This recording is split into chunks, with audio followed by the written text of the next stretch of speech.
Hi everybody, I'm Dorsey from Model Consulting. I keep hearing over and over again this week about leaders who are so frustrated with the performance of their employees. Things like they're not driven, they can't figure out anything by themselves, it's easier to just do it myself.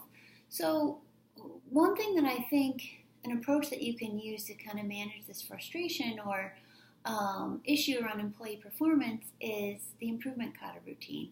So how do you use the steps of Improvement Kata to experiment on your own behavior as a manager? So let's walk through an example.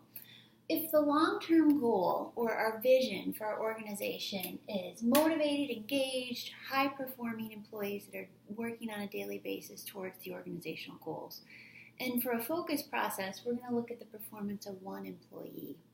So then, what's our current state? Well, we're setting expectations that aren't being met.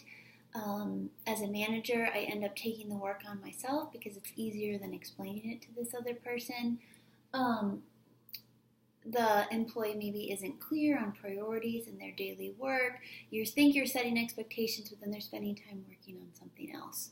So if our target, if this is our current condition, the target is 1 month from now that specified goals are met along with specific metrics.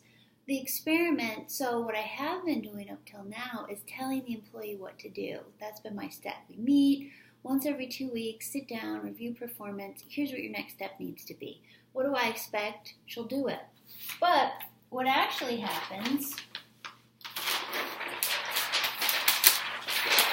is we meet in another 2 weeks and the expectations still aren't met. So what am I learning as a leader from that perspective?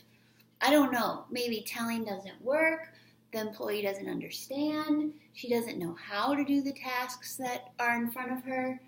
And so really as a leader, you're at your knowledge threshold. You might make assumptions about why work isn't getting done, but you don't really know. So the next step, your next experiment is to learn more. So what the next step could be as a leader, what are your priorities this week? What are the obstacles to getting that work done? Experiment on your own behavior. You're telling someone what to do, it's not getting done. So that approach isn't working. How can you work differently as a leader to get the results you want out of your employees? Something to think about. Thanks. Let me know what you think in the comments below.